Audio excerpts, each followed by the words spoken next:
आज हम लोग पढ़ने वाले एसिड बेस एंड साल्ट का यूनिट 2। यूनिट 2 में कौन कौन सा टॉपिक हम लोग कवर करने वाले हैं। सबसे पहले हम लोग पढ़ेंगे व्हाट इज़ बेस। जैसे हमने एसिड को देखा कि एसिड क्या होता है, उसी तरह से हम यहाँ पे देखेंगे कि बेस क्या होता है। उसके बाद हम लोग करेंगे व्हाट इज़ अल्कली। और इंडिकेटर के बारे में अगर हम बात करें तो प्रीवियस वीडियो में हम लोग एसिड के इंडिकेटर के साथ बेस का इंडिकेटर भी पढ़ चुके हैं, ठीक है। अगला क्या है, क्लासिफिकेशन ऑफ बेस, यानी बेस को किस किस तरह से बांटा जाएगा। उसके बाद आएगा फिजिकल प्रॉपर्टी ऑफ बेस, फिर आएगा केमिकल प्रॉपर्टी ऑफ बेस। तो पहले हम लोग क्या पहचानेंगे कि आखिर बेस होता क्या है। तो what is base.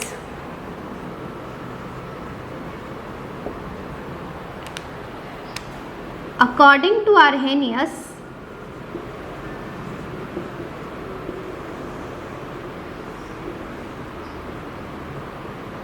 the substance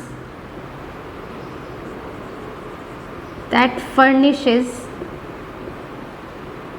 OH minus ions in aqueous solution is known as base. Example क्या हो जाएगा, NaOH, KOH, CaOH, CaO, Na2O, K2O। देखो यहाँ पे बोला क्या जा रहा है क्वेश्चन, यहाँ डेफिनेशन में कि according to Arrhenius the substance that furnishes OH minus ions in aqueous solution is known as base. मतलब कि आर्हेनियस का क्या कहना था। अकॉर्डिंग टू आर्हेनियस हम लोग जानते हैं एसिड और बेस को पहचानना, ठीक है। तो आर्हेनियस सिर्फ एक ही बात बोले थे, जब भी आपको पहचानना है कि कोई भी सब्सटेंस एसिड है या बेस है तो पानी लेके घूमिए। विदाउट पानी आप नहीं पता कर सकते कि वो सब्सटेंस एसिड है या बेस है। तो उनका कहना क्या था कि जब आप एसिड को डालिएगा पानी में तो वो H+ आयंस रिलीज करेगा, क्योंकि उसके पास H+ आयंस होता है।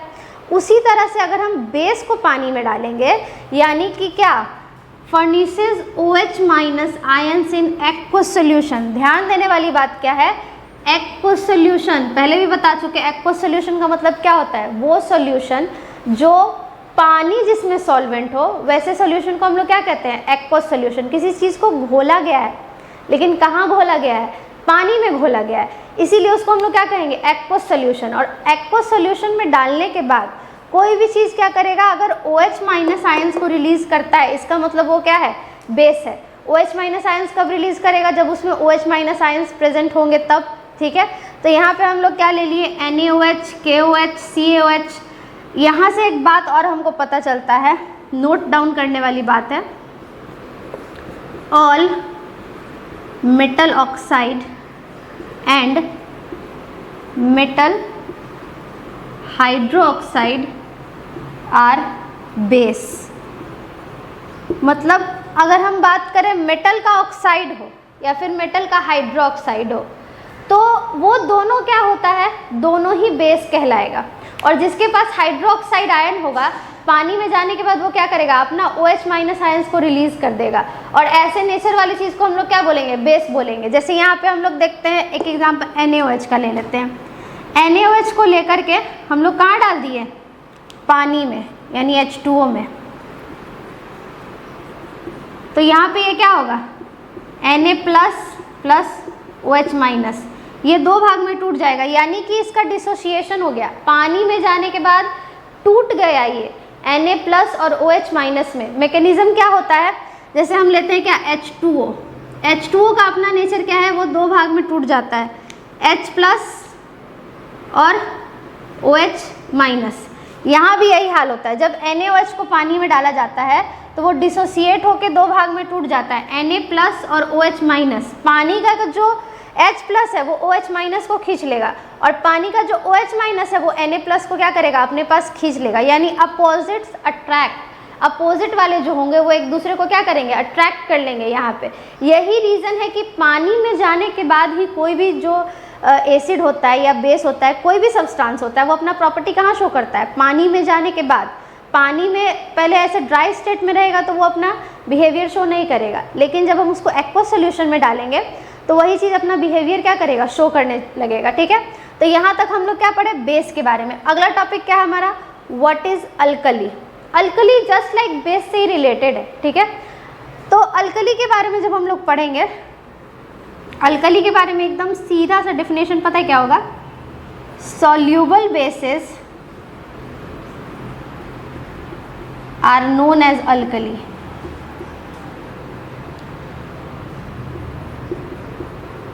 यहाँ सॉल्यूबल की जगह हमको लिखना चाहिए water soluble basis,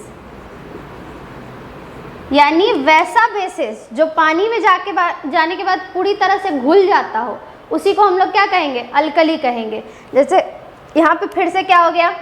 NaOH, KOH, CaOH, ये सब क्या होता है? ये सब अल्कली है, क्योंकि ये क्या होगा?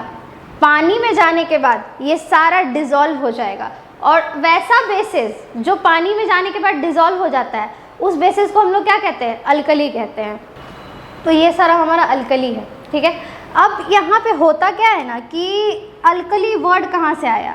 तो ध्यान रखेंगे कि पीरियोडिक टेबल अगर आप लोग कभी भी देखे होंगे तो पीरियोडिक टेबल में ग्रुप नंबर 1 और ग्रुप नंबर 2 होता है, जिसमें हाइड्रोजन, लिथियम, सोडियम ऐसे करके आता है। और उसके बाद सेकंड में आता है बेरिलियम, मैग्नीशियम। फर्स्ट जो ग्रुप होता है उसको हम लोग कहते हैं अल्कली मेटल, और सेकेंड जो ग्रुप होता है उसको हम लोग कहते हैं alkali earth metal.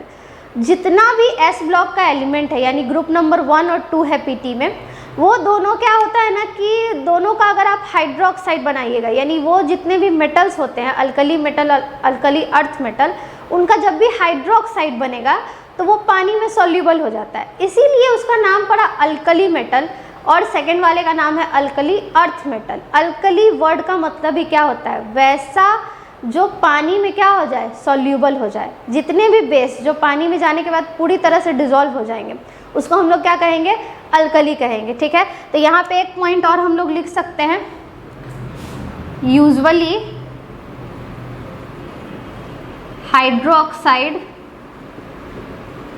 Of alkali metal and alkali earth metal are soluble in water. यानी कहने का मतलब क्या है कि जितने भी हाइड्रोक्साइड होंगे अल्कली मेटल के और अल्कली अर्थ मेटल के, वो पानी में क्या होंगे? सॉल्यूबल होंगे, ठीक है। Hydroxide of alkali metal and alkali earth metal.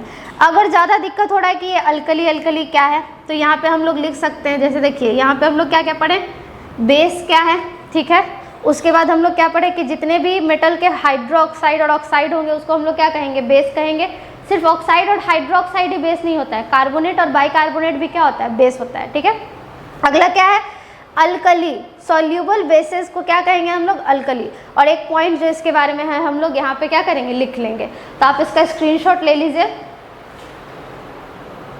अब हम लोग पढ़ने वाले हैं क्लासिफिकेशन ऑफ बेस, या फिर हम लोग कह सकते हैं कि बेस को कितने टाइप से बांटा जाता है। तो इसको हम लोग अलग अलग बेसिस पे क्लासीफाई करेंगे। सबसे पहला है on the basis of nature. Nature के आधार पे दो तरह का बेस होता है, एक ऑर्गेनिक बेस और एक इनऑर्गेनिक बेस। ऑर्गेनिक बेस वैसा बेस होता है जो कि नेचर में पाया जाए। जैसे एग्जाम्पल में हम लोग क्या देख सकते हैं? एनिलीन, ये कैसा बेस है? तो ये नेचर में पाया जाने वाला बेस है। दूसरा इनऑर्गेनिक बेस, तो NaOH, KOH, COH, ये सब एग्जाम्पल हो गया किस चीज़ का? इनऑर्गेनिक बेस का। दूसरा जो बेसिस है वो है on the basis of strength. Strength कहने का मतलब क्या कि कौन सा बेस जो होगा वो ज़्यादा स्ट्रांग होगा और कौन सा बेस जो होगा वो ज़्यादा वीक होगा। तो स्ट्रांग बेस कहने का मतलब क्या है? जैसे हम लोग एसिड में पढ़े थे, जो पानी में जाने के बाद 100% अपना H+ आयंस को रिलीज कर देता था वो एसिड होता था। यहाँ पे जस्ट उसका अपोजिट, पानी में जाने के बाद जो 100% अपना OH- आयंस को रिलीज कर देगा उसी को हम लोग बेस कहेंगे। जैसे हम क्या करते हैं, NaOH को पानी में डालते हैं तो वो पूरी तरह से अपना H+ आयंस को क्या करेगा? रिलीज कर देगा, इसीलिए इसको हम लोग क्या कहेंगे? स्ट्रॉन्ग बेस कहेंगे। और वो बेस जो पानी में जाने के बाद पूरी तरह से अपने OH- आयंस को रिलीज नहीं करता है, जैसे एग्जाम्पल में क्या हो गया? NH4OH, ये जब पानी में जाएगा तो ये पूरी तरह से अपने जो OH- आयंस है उसको रिलीज नहीं करेगा, तो इसीलिए ये कैसा बेस हो गया? वीक बेस हो गया। सिंपली जो पानी में जाने के बाद फुल्ली अपना OH- आयंस जितना भी हो उसमें वो रिलीज कर दे, उसको हम लोग बोलते हैं स्ट्रॉन्ग बेस या फिर स्ट्रॉन्ग अल्कलीज। और वीक बेस कहने का मतलब क्या हो गया, जो पानी में जाने के बाद OH माइनस होते हुए भी पूरी तरह से रिलीज ना करे उसको हम लोग कहते हैं वीक बेस। ठीक है, अगला क्या है, on the basis of acidity. जैसे वहाँ हम लोग पढ़ते थे on the basis of basicity. Basicity का मतलब क्या होता है, number of H+ ions donated, और एसिडिटी का मतलब होता है number of OH minus ions related. यानी कोई भी जो बेस है वो कितना OH माइनस आयंस को क्या करेगा, फर्निश करेगा जब वो पानी में जाएगा। ठीक है, number of OH minus ions furnishes in water,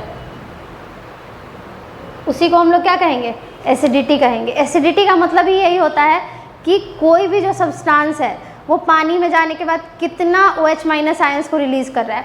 जैसे सबसे पहले हम लोग देखते हैं मोनो एसिडिक, तो यहाँ पे क्या हो जाएगा, KOH जो है वो मोनो एसिडिक हो जाएगा, क्योंकि ये पानी में जाने के बाद क्या करेगा, अपना एक OH माइनस आयंस रिलीज करेगा, एक ही OH माइनस आयंस है इसके पास, इसीलिए डाई एसिडिक में एग्जाम्पल क्या हो गया, MgOH का होल 2, क्योंकि इसके पास 2 OH माइनस आयंस है तो ये दोनों क्या करेगा, रिलीज कर देगा।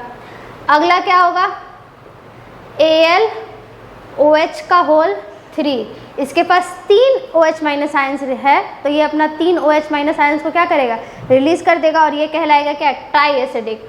तो मोनो एसिडिक जो एक OH छोड़े, डाई एसिडिक जो 2 छोड़ दे, और ट्राई एसिडिक जो 3 छोड़ दे।